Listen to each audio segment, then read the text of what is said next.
Today, we're ranking the MLB rosters from worst to best based on their rosters at this exact moment. We got this idea from Mike Petriello, who wrote an article over on MLB.com. You can check the link in the description if you want to read that article for yourself. But I think it's a fun exercise, a fun idea.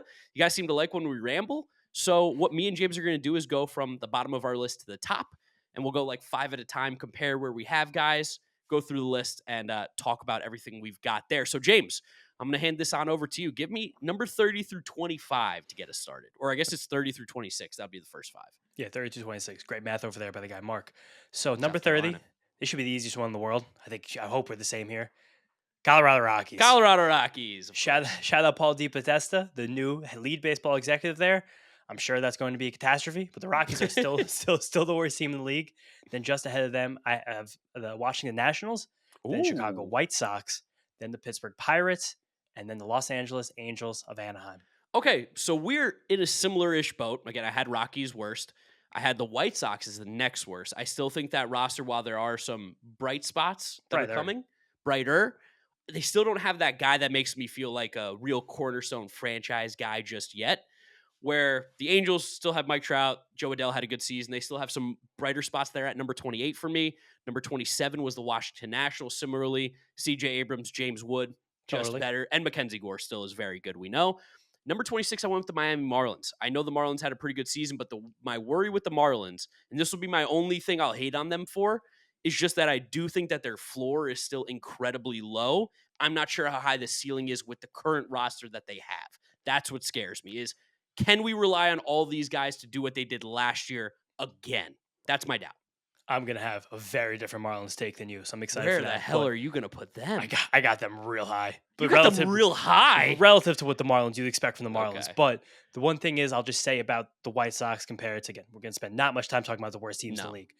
I think the White Sox, while they don't have that punch at the top, I think they're a little bit better built, weirdly, depth-wise, in terms of like having more than like 4 starting pitchers compared to those other teams. Totally. The Nationals don't have the depth. They have just the top guys, which is why I give them a bump. The White Sox weirdly are going to put out like an actual near major league caliber rotation next year, which is the first time in a long time we're going to be able to say that about them. So I'm excited for them for that. And again, this is rosters as exactly currently stated right now. So every free agent is not on these teams. Like Pete Alonso's on the Mets. You're not going to see Kyle Tucker on the Cubs. We're looking at these rosters as they currently stand right now on November 10th. Yes. So give me your next 5. My next 5. All right. So number 25, I had the Pittsburgh Pirates because of that rotation and the fact that they have Brian Reynolds. I just figured they're a little bit better than some of these guys. That rotation might win them 70 games next year. St. Louis Cardinals at number 24. This is a higher floor, extremely low ceiling team. Just major leaguers at every position, but not particularly elite at any of them. Number 23, I have the San Francisco Giants. Ooh. 22, Minnesota Twins. 21, Sacramento. I guess I can't call them that. The Athletics. Yeah, okay, so interesting. I'm also going to have the Giants a bit higher in mine as well, but my 25 was the Twins. My 24, a team you like, but we're looking at the roster right now. Woof. The Arizona Diamondbacks. 23, the Athletics. 22, the Cardinals. And 21, you guys are going to hate me, the Cleveland Guardians. Okay, yeah. I mean, Guardians were next up for me at number 20, so I'm definitely in the same boat as you as to where those guys go. But yeah, the Diamondbacks I have a little bit higher. I like a lot of the players on that team, but looking at that roster, it is brutal. I am interested to see why you have the Twins so much lower, though. I mean, I guess I have them at 22, you have them at 25. I think the Twins, weird. Their offense is weird, but again, pitching-wise, they still are great.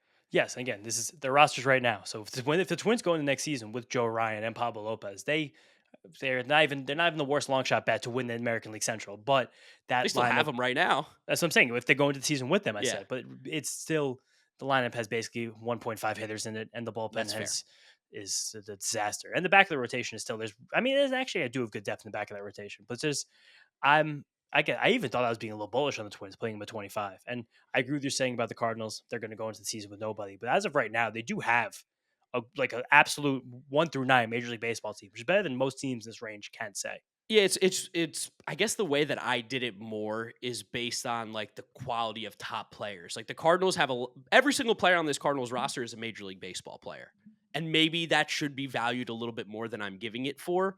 But the fact that they're all just so like who fucking cares? Like I know Alec Burleson had a good year, but I'll say this: like I don't care He's not anybody that interests me at all as a player, doesn't get me excited.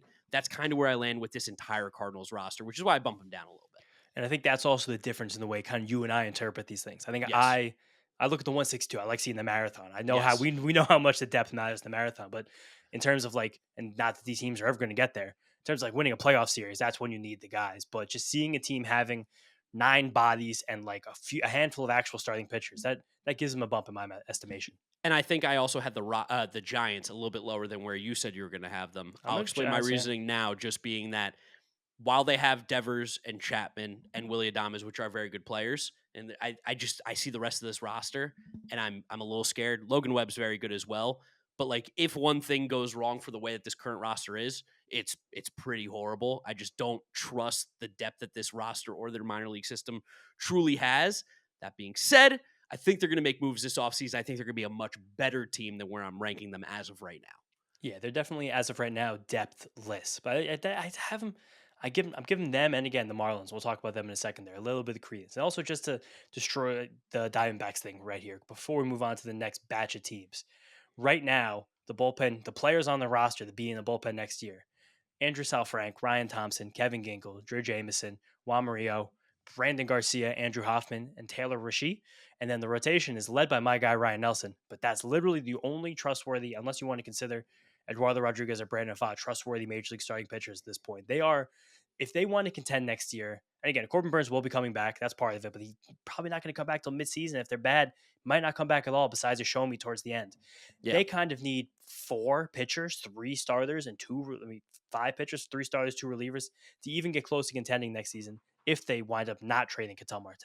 Yes, and they definitely have one of the biggest possible jumps up or down for sure out of all these rosters where they could swing. But again, now getting to the next part, we're getting into the top 20 now. 20, I had the Guardians. We both agree this roster's not terrible. Good. Terrible, and they did just lose one of the best closers in baseball for the rest of his career. They did, to give him credit, go on a wicked run last year when they didn't have him, but they're just that Guardians lineup. We say it every single offseason. Like, just, if they could just possibly invest $60 million of next year's salary, actually get corner outfielders, or I mean, they have Kwame. Yeah. Like get some outfielders, get a real DH. We know the Murakami rumors are still swirling around, but just they need such an infusion of talent in that lineup. It's almost embarrassing what they have out there right now. Yeah, really bad. Okay, 20 Guardians, 19 I got the Kansas City Royals. That roster's pretty weird. 18 I have the Arizona Diamondbacks. 17 coming in hot. Chicago Cubs roster stinks. They are stinking it up. I got them at number 17, and then just before getting to the top 15, Rays at number 16. Okay, it's very similar. I thought I was going to be low in the Cubs, and you even had them lower than I did. But I had 20, the Texas Rangers. Ooh, I've got them higher. Okay, so the depth of that roster to me was despicable. Scary. Similarly, 19, the Kansas City Royals, exactly the same. 18, the Rays. 17, the Miami Marlins. And 16, I had the San Francisco Giants. So here's where I'll argue for you, is that I don't have a problem with you putting the Marlins there. I don't think that's egregious. It's not where I would put them. Again, I am worried about if these guys can repeat as well as they played last year. But at the same time, they had a phenomenal season. Like, looking back, they were awesome. And while they still have Sandy and Edward Cabrera on this roster, they're a competitive baseball team. And that's kind of the range of teams that are competitive that could make the playoffs if they get better, but they need to get better to get there. 100%. I do think that they need some development from a lot of the guys in this team to actually, hitters in this team, to really become a playoff team. Like, I don't know what Jacob Marcia is next year. I don't know what Kyle Stowers is next year. And those two guys kind of have to be all-star caliber players for this team to compete for the postseason if they trade anybody. But if they don't trade any starting pitchers, which I don't know if that's going to happen, but for this exercise, that's how we're playing it. If they go into next season with Sandy, Cabrera, Yuri Perez, a healthy Ryan Weathers, and then having Robbie Snelling and Thomas White, who are ready to go at the moment's notice, in terms of 6 starting pitchers, that's probably one of the top 5 in all of baseball. Like, could be one of the top 5. Could be, but we just got a full season from Sandy. We got almost a full season from Yuri when he came back.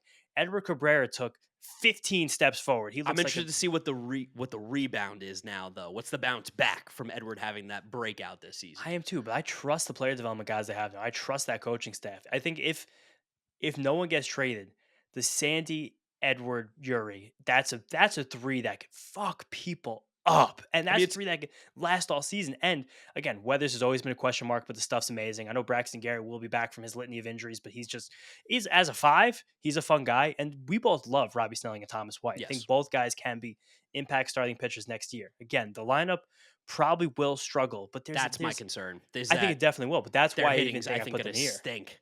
I think it definitely could stink, but even if just Stowers is like a 30 homer, 750 OPS guy, I think that's a big deal for them because Xavier Edwards will always do the same Xavier Edwards thing. Yep. And I think Marcy will be putting the ball in play. I don't know if he's a superstar, but I think he'll be putting the ball in play, probably be able to drift his way also to like a 750 OPS as like a 50th percentile outcome. And then it's just you pray Augustine Ramirez takes a step. Maybe you hope for something from Griffin Conine. Maybe Connor Norby's finally like, oh, I'm a super athlete. Maybe something happens. I think that this is a borderline wildcard contending team as things currently stand. Okay, yeah, and based on where you put them, that makes sense because this is kind of the group of where the rosters aren't good enough as they stand. You make some improvements, you get some better players. You could sneak into one of those wildcard spots, make some noise. All right, James, get us from 15 to number 11. All right, fun group here because this is also the group of like very clearly incomplete teams, but teams that I think that if you're a fan of these guys, we're going to be a fan of one of these guys. You hope there's a playoff run in you next year. 15, I have the Houston Astros. 14, our Chicago Cubs. 13, the Cincinnati Reds. 12, the Baltimore Orioles. And 11, the Mets. Wow. Oh, man. Oh, good. That's good. Changed a lot? No, we changed a lot here. So I have the Mets higher. I have the Astros higher. I have a couple of the teams lower. Like I got the Reds at 15. I've got Orioles at 14. Tigers 13. Padres 12. Rangers 11. Again, the Rangers, where you can get me, where this is stupid, is for the same reasons that I hate the Giants and have them so low. You can make the argument for the Rangers, but God damn it, they got Jacob deGrom, and I love that guy. I'll never give up on him. And when he's healthy, he's so much fun. And but like Corey Seager, still a dog. Simeon is capable. He's obviously not the player he is anymore. He's falling off a cliff. I don't know. I just look at that roster and that lineup, and I go, they have to be better than they were last year. That was like the team that me and you both thought sneaky could win the AL West. And I still kind of believe in them weirdly. I don't know why. Maybe that's me being stupid, and you guys are welcome to roast me in the comment section, but I do have them a little bit higher. I am shocked to see the Mets, though, outside the top 10, because even though I think the Mets have weird holes, I think that almost might be you being too close to the Mets and being like, these are such glaring problems that we have. Where on paper, I think this roster does feel better than we think as Mets fans, if that makes sense. I was really close with the Mets at 11, the team I had at 10, but I do think there's a tier break that a lot of these teams I'm mentioning now are kind of all jumbled together a bit in my mind, especially given the fact that, again, similar but different. I had the Giants a good bit ahead of the Rangers, but you had the Rangers even ahead of where I had the Giants. I do think those teams have very similar situations right now, but I think the Giants have, truthfully, more things you can rely on. Like they might be safer. I want to rely on Jacob deGrom. I think after last year, he proved that he can be a pitcher in this league. But I don't know if you're ever getting 120 innings out of Nathan Eovaldi again. I know Jack Leiter took a huge step forward, but that came from a place where he was so far back that it was like not even a major league pitcher. So I think you can rely on Jack Leiter to be a pitcher next year, but you need another step for him to be like a real viable two. Because I think based on Eovaldi, likely again maxing out around 120 innings, Leiter kind of has to be that guy. And then, like, are you relying on Kumar Rocker after what we saw last year? Yeah, the pitching is the scary part, but that's always kind of in the Rangers' MO. Their bullpen is horrible. Abysmal. It's a despicable bullpen. A lot of these teams, and you look at these bullpens right now as they're currently stated, it's a fucking puke fest. And this Rangers lineup, though. Sure, but there's so many parts of this lineup I do not love. I don't think Marcus Semien ever bounces back to being even a 750 OPS guy. I think that's the probably hangs in the 700s more. Yeah, I think it's a 90th percentile outcome of what you get from him the rest of his career. Still makes great swing decisions, but the power's fucking gone. Langford will take a step forward again. Seager's still awesome, but like there's no consistency from Jake Berger. There's no consistency from Evan Carter. There's no consistency from Josh Young. Like this team right now, these are sexy names, but they're all sexy names for you and I, baseball freaks. But again, like Evan Carter, Josh Young, Jake Berger. Evan Carter's going to get on base 36% of the time next year. Someone's like, what the fuck is he talking about? But like there's so little to rely on from those guys. Like how much of a difference do you see? Let's get in the Mets world for a hot second here. Between those group of guys and the Brett Baty, Mark Vientos, Francisco Alvarez group. Fair. Like, truthfully speaking, I think you like those guys more because you're not invested in them day to day. But I think if you ask an objective, I do have the Mets ranked higher than you, so maybe I like those not guys more. Yeah. But you have them and the Mets very close together. I think the Rangers are a team that is lucky to jump into the playoff race next year, considering where they're at. So here's what I'll say about this is that everybody outside my top 10 is all kind of relatively in the same world where I'm like, you've got some players obviously towards the top. I think you can make the playoffs more likely.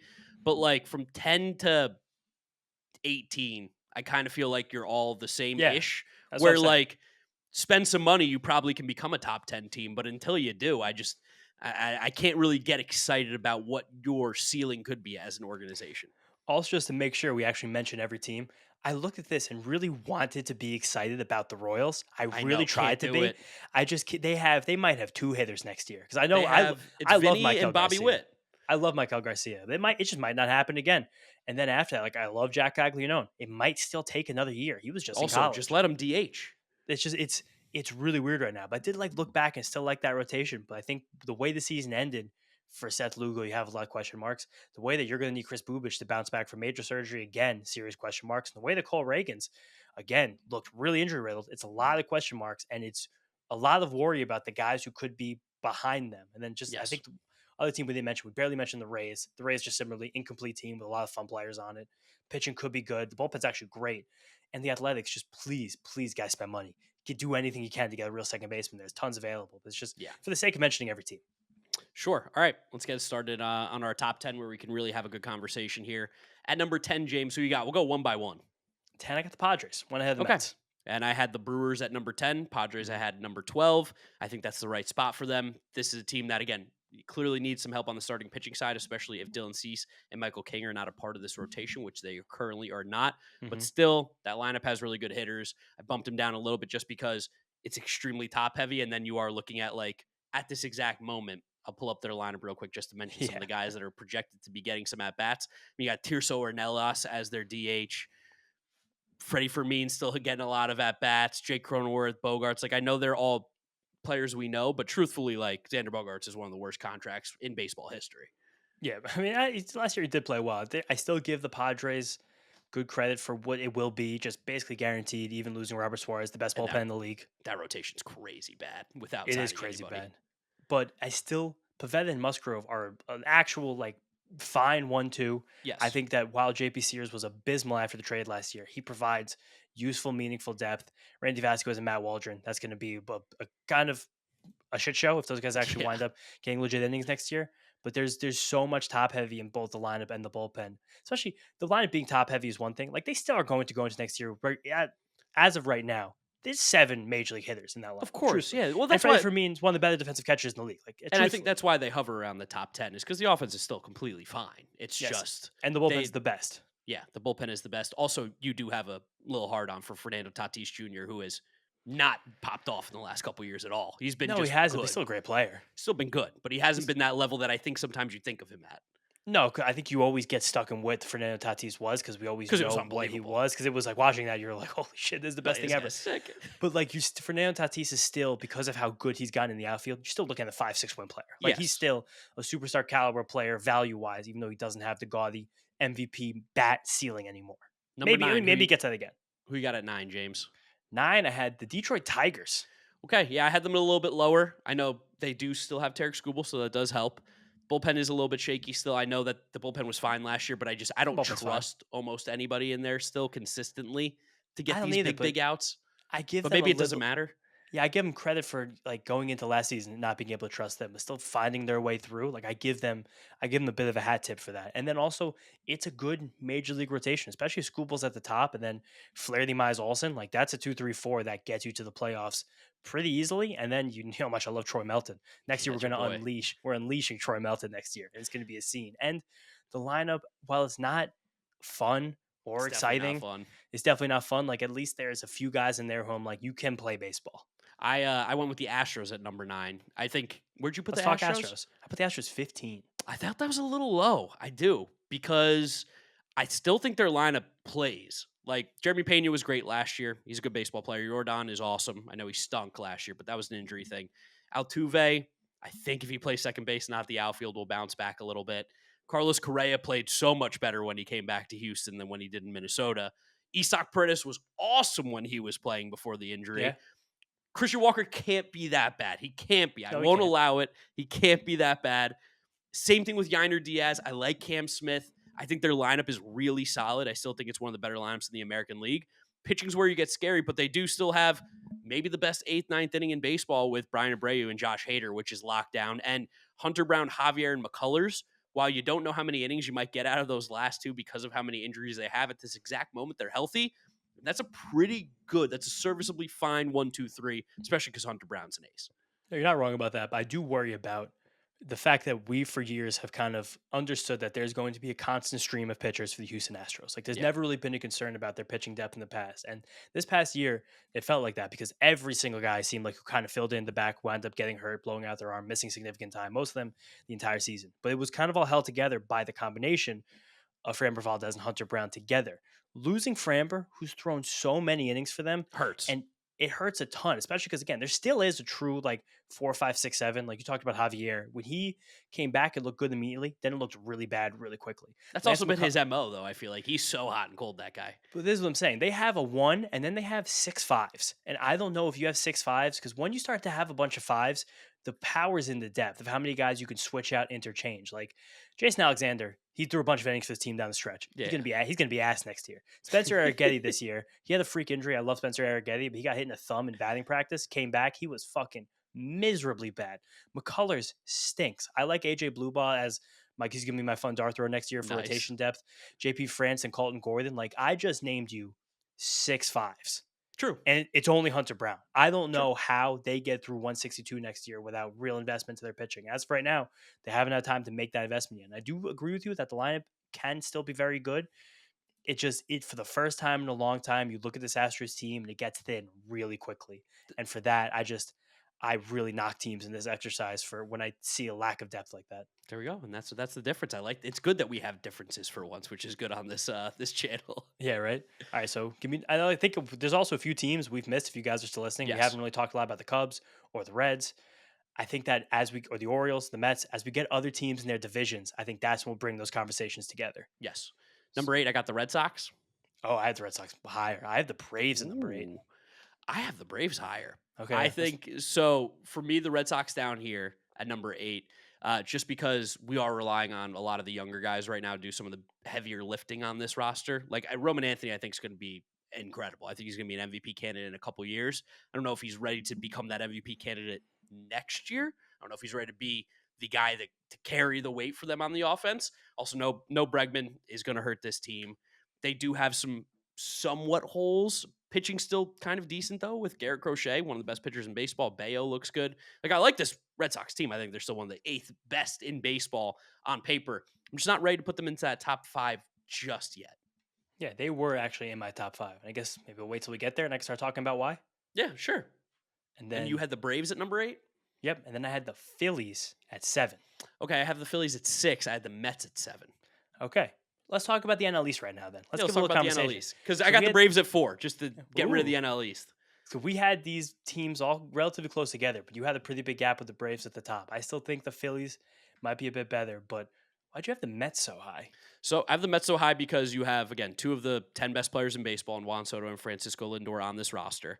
I think, relatively speaking, the Mets, and this is going to sound insane, I think their floor for the lineup that they have is relatively high in that Brandon Nimmo's still going to be a positive offensive guy. Brett Beatty showed he can be a positive offensive guy. Francisco Alvarez, when he fixed his swing, positive. Jeff McNeil, positive. The scary part with the Mets is their bullpen, because they have maybe one major league pitcher right now in their bullpen, which is kind of insane. And while their rotation lacks an ace, Noel McLean was amazing, and they do just have an insane amount of starting pitching depth. Like, more than we've ever been able to say in our lives. I think that this Mets team was incredibly underperforming, but I still see the ceiling that this team has, which can be very much a contender in the National League. Definitely. I thought you were going to have the Mets behind me, where I had them at 11. I thought I was going to have to argue about them being like a playoff team as currently constructed, just because of how good that pitching depth is. I'm a Mets bias guy. I got to put the Mets close to the top 5. But I do think, again, like the big thing about the Mets, if you guys listen to Mets stuff, you hear us talking about it. If you guys are just in the baseball public lexicon right now, you hear everybody talking about it. No ace, no ace, no ace. McLean's really good. He's probably not an ace yet. But like I just said about the Astros having a bunch of 5s, Mets got a whole ton of 3s and 4s. And we love 3s and 4s way more than we like 5.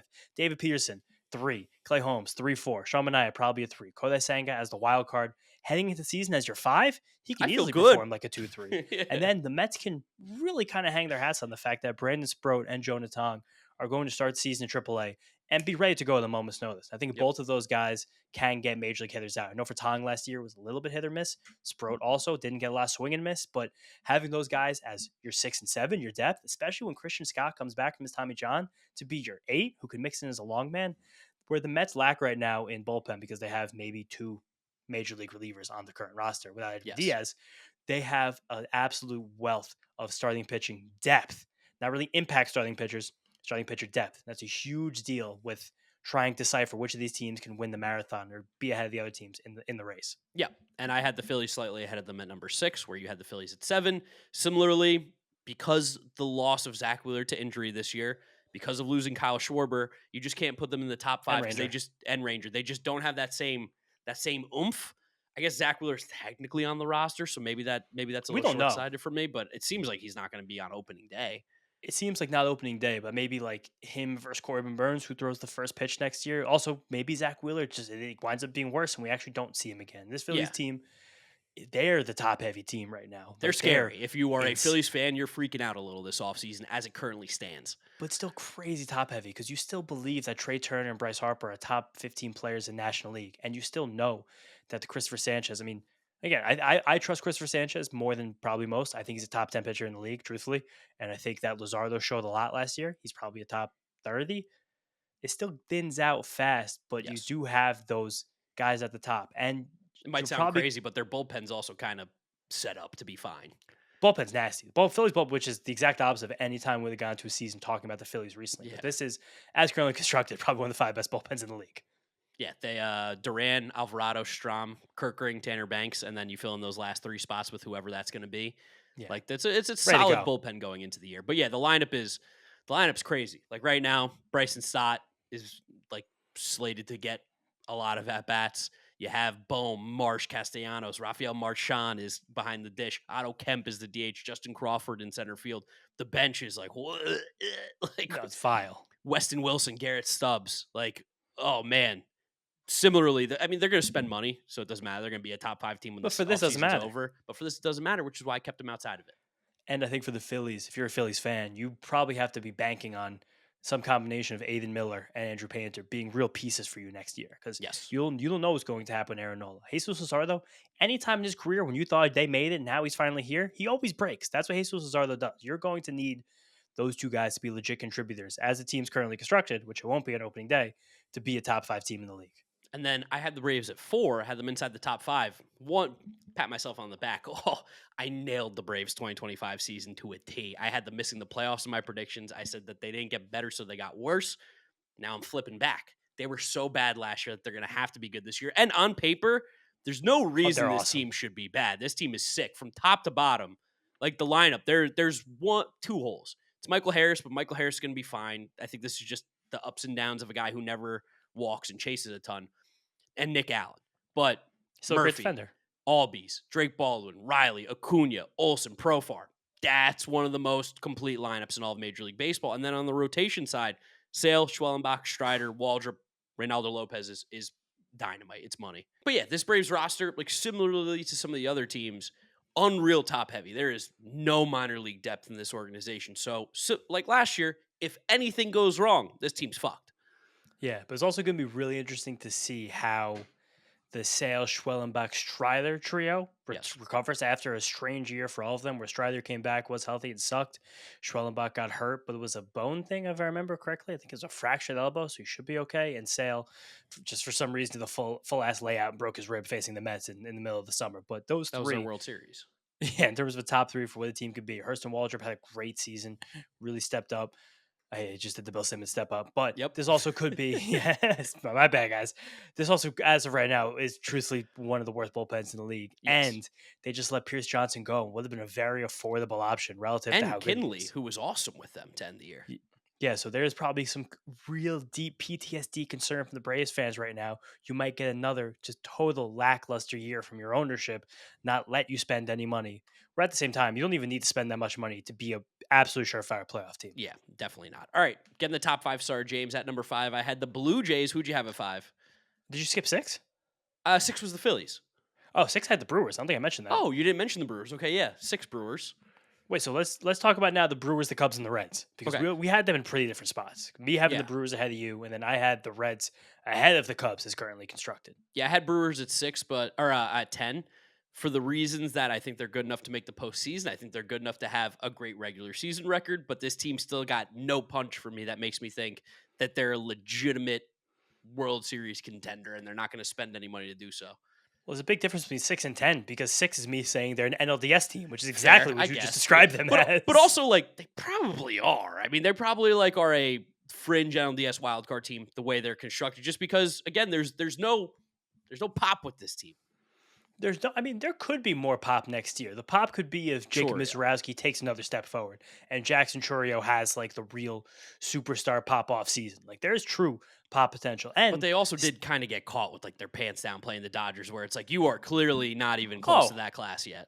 I didn't put this team 2 or 3. Like this team did, but this team as currently constructed, I have them as my second ranked team in the National League. And I think if Freddie Peralta is on this team on opening day, and they literally make no improvements anywhere else. And there's easy improvements we made in this team. If they spend some money, yeah. Whew, man, a corner outfielder with power would do insane things for this team. It's just there's a lot of average.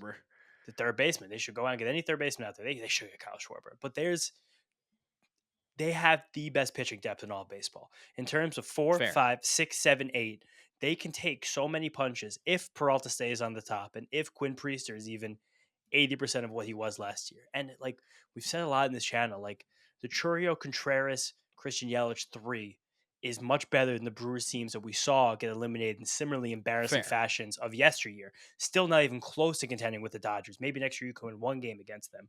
But this team, as it is right now, is the deepest roster, I think, in the National League. I mean, the second deepest roster in the National League. There you go. Fair enough. Again, 6 and 10, close-ish. I have them on the lower side of that kind of range. You have them on the high side, which is good. All right. Yeah. Now for number 5, I had Blue Jays. Okay, interesting. That's where I had the Red Sox. Okay, yeah. So why do you? Who are we talking about here? Where are we going with this one? Well, let's see here. You had the Blue Jays ahead of the Red Sox. No, we both had the Blue Jays ahead of the Red Sox. I have the Blue Jays. You have the Red Sox. We could talk AL East. Yeah, let's talk AL East because I'll tell you right now, piss you guys off. I had the Yankees at 2. I have the Yankees at 2 as well. Okay, so I think that we have one. It's good to identify that these are probably 3 of the 5 best teams in the American League, all clustered very close together with each other. 3 of the best 4, even. Yeah, I have them as 3 of the best 4: the Red Sox, Blue Jays, Yankees. Yes. Why don't you have the Brewers a little higher? Because I had the Blue Jays. I had the Blue Jays my number 3, just ahead behind the Yankees, but very close, mostly because of Garrett Cole. I get worried about a team that had such a pop-off like they did, just the down tick that's going to inevitably happen. Like, Vlad's awesome. Vlad's amazing. I don't know if we get 980 OPS George Springer again. Like that. No. It feels hard. Like, I think there's just going to be a little regression. Still think they're a top 5 team. I don't know how much I trust the rotation after Trey Savage. That's another concern for me as well. But I think on paper, this is one of the 5 best teams in baseball. They showed it for a full season. They're capable of it. I just don't know if they're going to reach the same height that they did last year. If we don't get 980 OPS George Springer, I understand that. Yes. Do you think we still get 560 OPS Anthony Santander? He might suck. He might stink. He can't suck that much. He can't. I think there's a world where he's a below 700 guy. I don't think that'll be the case. No way. But he also, like, for his career, he is like a 290 on base percentage guy. And that does make him oscillate like crazy. He's a 305 on base guy for his career. I'll tell you this, they were so much better without him. I don't even know if having him in this lineup at this exact moment makes them better or worse. But I do think that, and again, this will be part of the rest of the offseason, I think that they're going to be the team that goes up against the Dodgers the most for Kyle Tucker. They're going to spend money.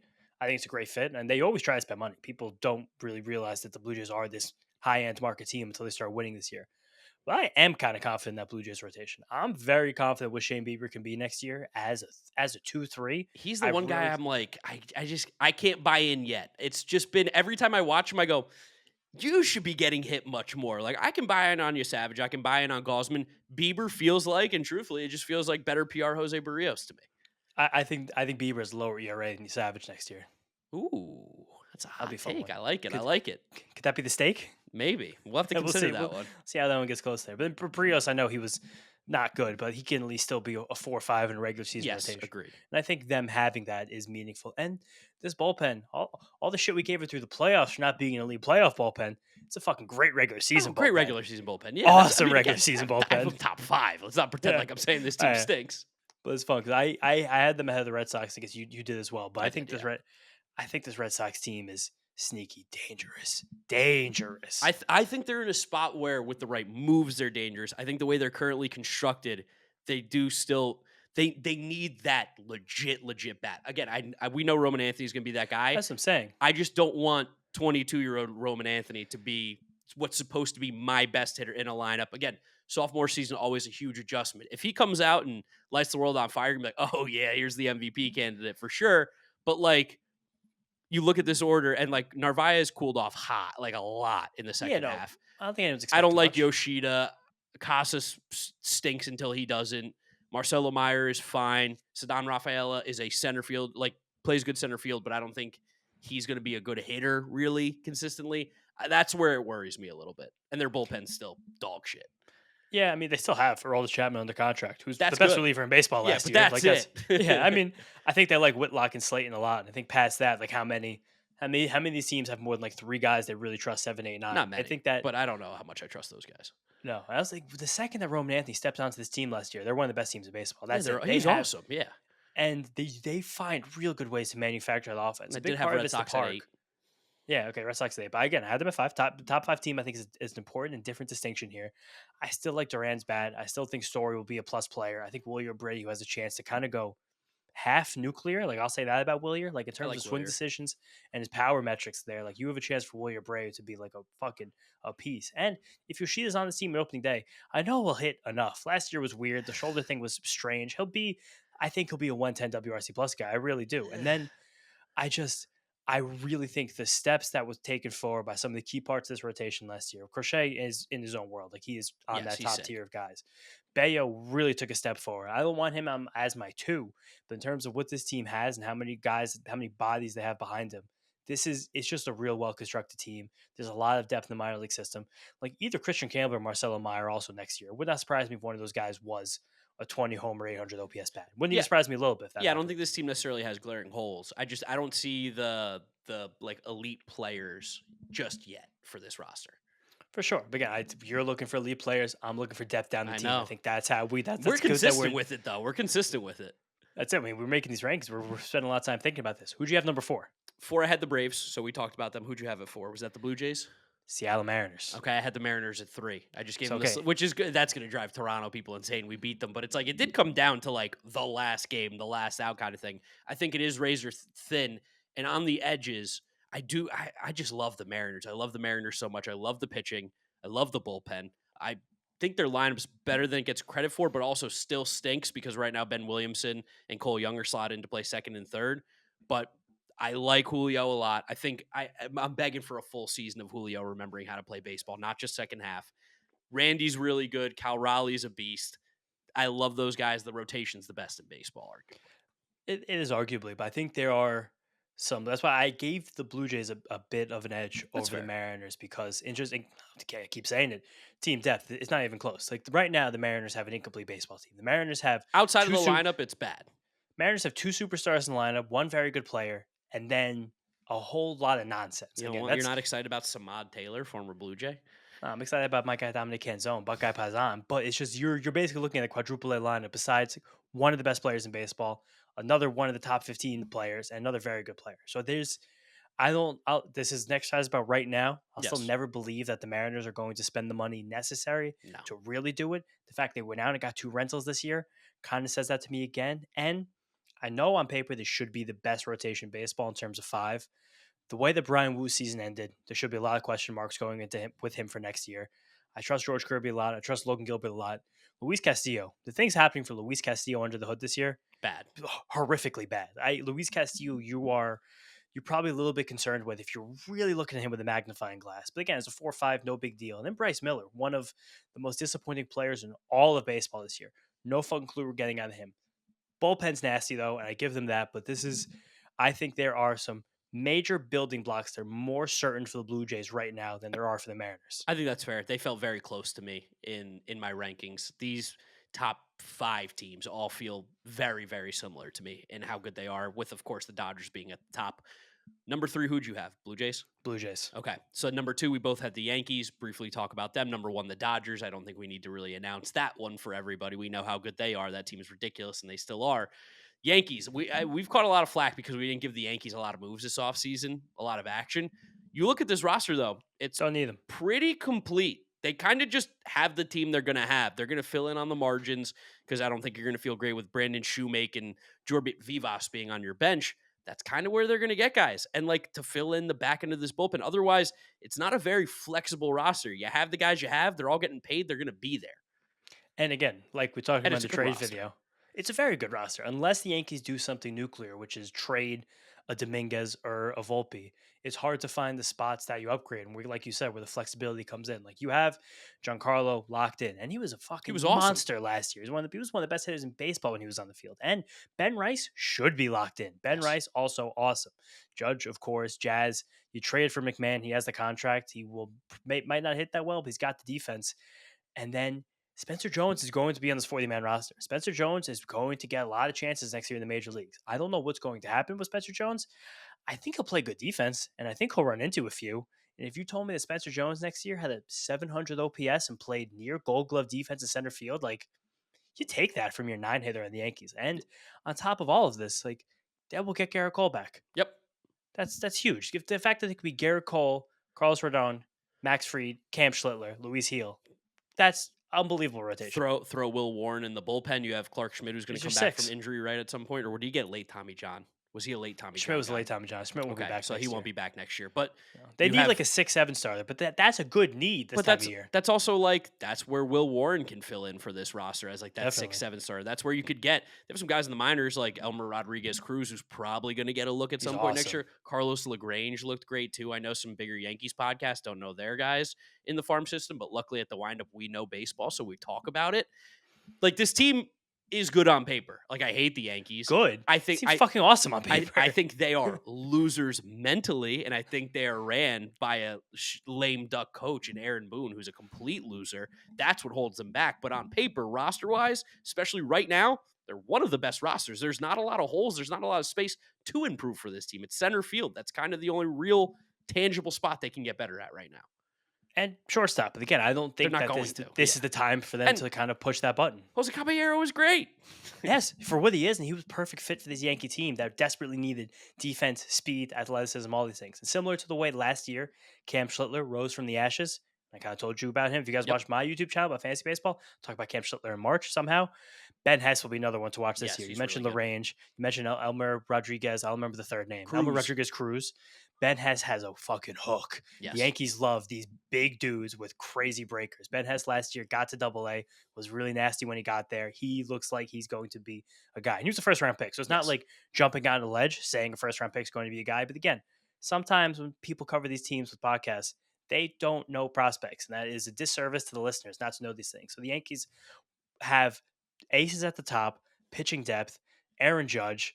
Like there's so many ways for this team to be good next year. It would really be catastrophic for them not to be one of the best teams in the American League. I mean, it's crazy every year they don't make the World Series because you're like, how is that even possible? And which is why you guys shit on us this year for saying they'd beat the Blue Jays in the playoffs. But again, the Blue Jays had them all year. Yeah, right. I said that. But just sometimes you got to look at the paper. Even though I watched those Blue Jays Yankees series in the regular season, I watched the Blue Jays piss on them.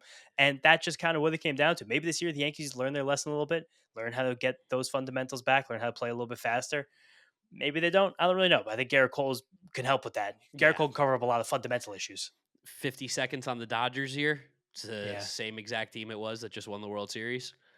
The Dodgers have $90 million coming off the books right now of players that didn't even contribute at all to them winning a World Series. It's insane. No, literally, $90 million between it's Kirby Yates, it's Michael Conforto, it's Kopech. Who else was it? I think it was Andrew Heaney. I mean, Rojas is technically, well, he contributed, but yeah. Yeah, he definitely contributed, Mark. He's an elite player. That's true. How dare you say that? But it's just Justin Dean's gone. Kershaw. Yeah, Justin Dean's gone. Like they're losing a lot of guys that didn't help that much. And they are going to probably spend some money. Like Kyle Tucker is going to be very in play for this team, and it's kind of terrifying to think about that. Yeah, they're really good. You guys know they're the best team. Again, Ohtani, Betts, Freeman, Will Smith, Max Muncy, Teoscar, Tommy Edman, Andy Pages, Hyun Kim. That's like their projected lineup right now, and then their rotation. Yamamoto, Snell, Glasnow, Ohtani, Sheehan. Apologies to the Mariners, actually. This is the best rotation. It's not even close. Absolutely. This was crazy when you're saying that. Best in the American League, though, maybe, for the Mariners. Yeah, I like them best in the American League, but just that's what the Dodgers are. So maybe, credit to the Cubs for being a bunch of like little poor boys, not wanting to even challenge the Dodgers in this era of dominance. Nothing like having an elite player in your clubhouse and being like, I'm not gonna spend the money on you. Why would we do that? We're turning a profit. We don't need you. One of the third highest revenue in baseball and one of the lowest percentages spending that money on revenue. We hate the Cubs in the windup. I will briefly throw up our rankings on the screen so you guys can take a final look at them. That's what me and James have. Hopefully you guys agree, disagree. Let us know in the comment section. Big shout out to Paul, again, our MVP member. You can join up if you want to, as well as subscribe to the channel for completely free, but members get video access early. If you like what you're seeing over here, subscribe. Follow James on social media at James Shiano. And I'm Draft Night Mark with a C. We will catch you guys all later this weekend for another video. We'll see you then. Peace out.